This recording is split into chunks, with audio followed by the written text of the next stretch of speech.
back in your life on this Saturday, October 28th, 2023. Hello again, everybody, and welcome to a very special edition of the Ringer MMA show. Yes, it's a post-fight edition on a Saturday night, but it's not for a UFC event, an MMA event. No, it's for a little event called the Battle of the Baddest. Yes, it just went down in Saudi Arabia, in Riyadh to be exact. And wouldn't you know it, the man who had been mocked for the past 10 or so months, the man who everyone said was dreaming too big, the man who everyone said had fumbled the bag, the man who everyone said was biting off more than he can chew, and Lord knows they said a hell of a lot more than that.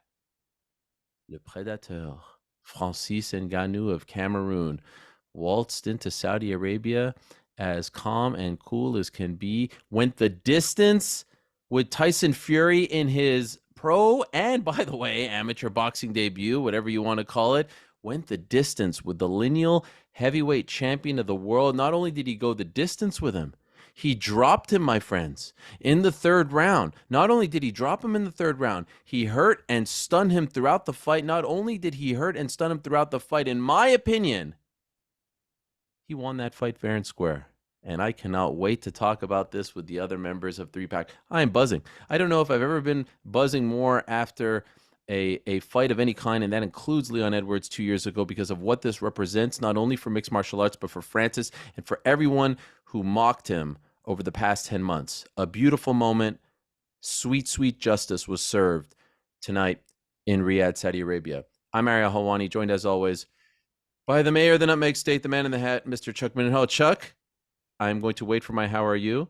I'm just going to say thank you for joining us. And we've got the patron saint of the Emerald Isle, the host of the critically acclaimed The Crack, one Petesy Carroll is here as well. You're amped, man. You are amped tonight. I am so amped. Okay, Kids now happy. I'll go back. Oh, by the way, TST, aka LST, still under the weather, but powering through. He's here as well. We'll get his thoughts, because boy, was he hitting us with some hot takes on the group chat. Chuck, you're better at words than I am. Put it together. Let's go. Well, first of all, you need a cigarette, I think, man. Oh, God, I need something.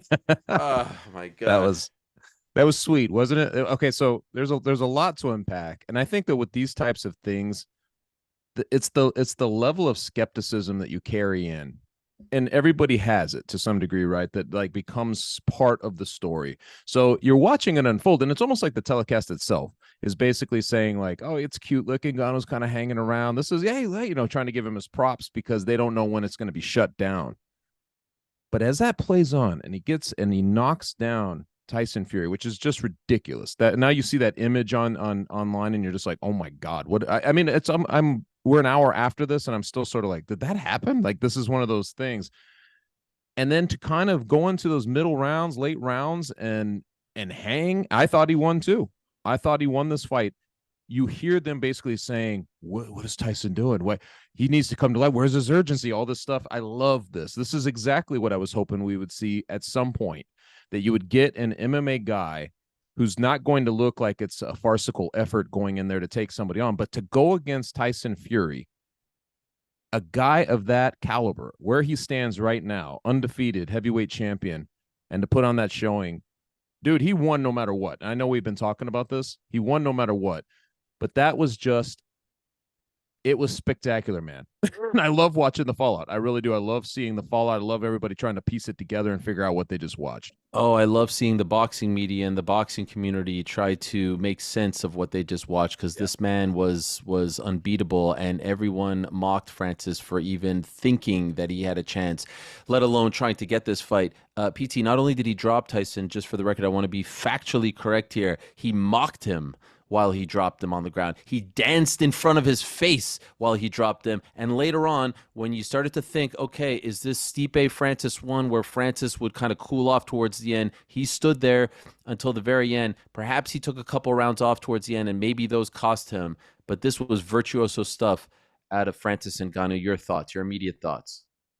We were robbed is my immediate thought afterwards. I'm not going to lie to you. Capital W. MMA was Yes. robbed of our victory over boxing. We made one of the greatest boxers, one of the greatest heavyweight champions of all time, look bang average tonight. Something that a lot of his greatest adversaries couldn't do, and adversaries, excuse me. But I will say, I was going into this fight thinking, please, I really hope that Francis doesn't damage his stock here. That's what I was thinking. I was like, please let him continue. Let's find a way that he can still come out of this and make a lot of money. And right now, if you were to ask me who is the most valuable athlete in combat sports, I would tell you it's Francis Ngannou. He comes out of this shining like gold. And who is going to buy the rights to this movie? Because holy shit. Oh, my, yes. This is getting out of hand, mate. This is straight out of Hollywood. What's going on here with Francis Ngannou? Absolutely unbelievable. I'm really happy that you say that, because people, will talk and Lord knows, on the broadcast that I watched here, they talked a lot about, his upbringing and everything that he's been through. But could we just quickly go through something? Remember, okay, let's go back to May of 2020. Remember when they're putting together UFC 249, and they're putting together all the guys who are available, the Gaethjes of the world, the Tony Fergusons of the world, all this stuff. And Francis was on that card. That was the first fight back after the pause due to the pandemic. And what happens? He starches Jairzinho Rozenstruik in 20 seconds. That's where the whole thing with John Jones really started, right? Because he wanted to get right back in there. He was frustrated. He hadn't fought for a year. 20 seconds, like, put me right back in there. They didn't put him back in there.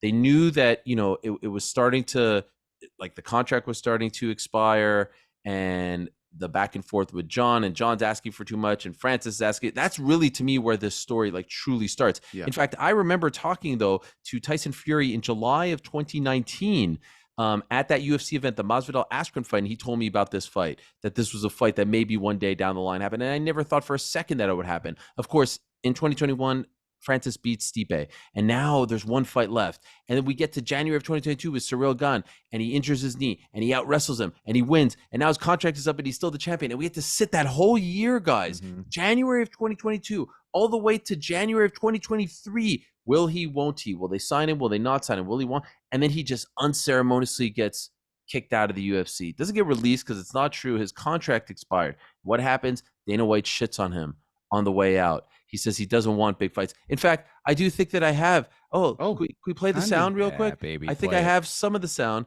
I mean, this is what he said on his way out at that press conference, just so everyone remembers how this all, why we're feeling this way and how it all got to this moment. This is what he said. Francis is in a place right now where he doesn't want to take a lot of risk.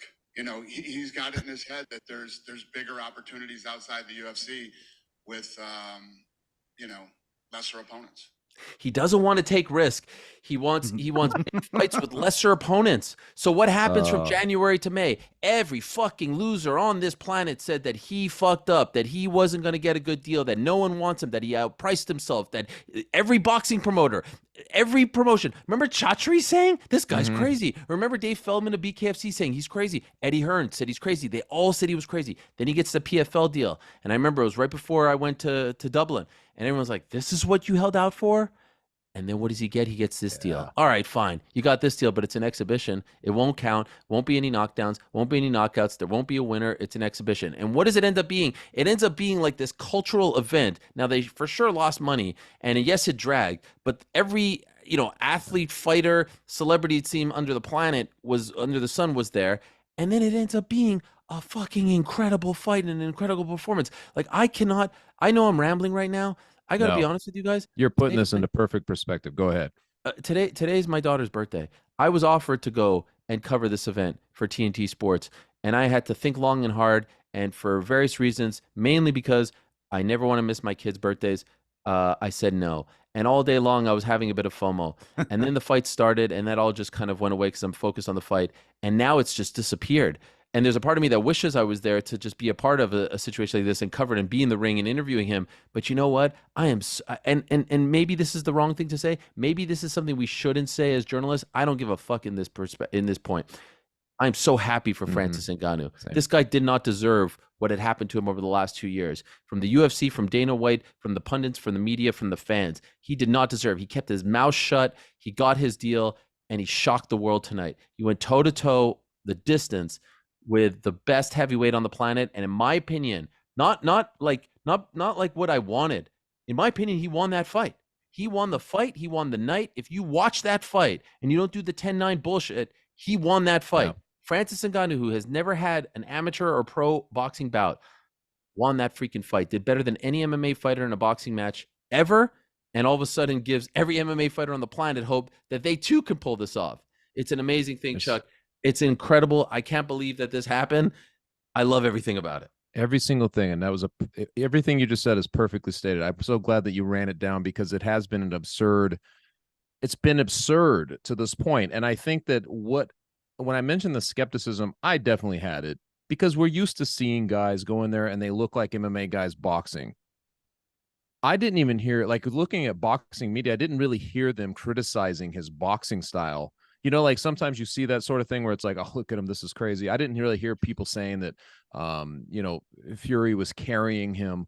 There was none of the usual accusations. And once you got past that, I don't know, maybe it was during the knockdown, like as that happened, I think it entered into that sphere you're talking about, where you're like, dude, this is goosebump territory now, because you're talking about a guy, and I'm not even sure MMA fans understand what they're watching, like, because when the Colorado Avalanche moved from Quebec to Colorado in 1996, I think it was, they win the Stanley Cup, and nobody in Colorado knew what they're like. Oh, this is what you do. This is easy. You know, this is what it's about.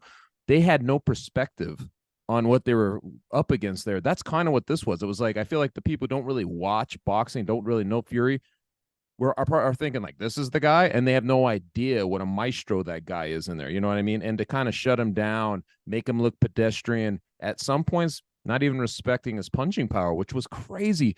Some stance switches, throwing the left hand, you know, and figuring out how to land that. I mean, obviously he was now, you were wondering going into this, is he trying to like troll everybody with the video, you know, that came out? And I think that it's safe to say he was, right? Like, I think that everything about this was a revelation, to the point where you're like, he's 37 years old.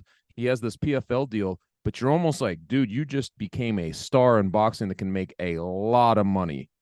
And I was at first like, this is a one and done. Now I'm like, no, dude, you need to stay in the boxing ring and make all the money you can. It's crazy. To change perspectives that profoundly is crazy.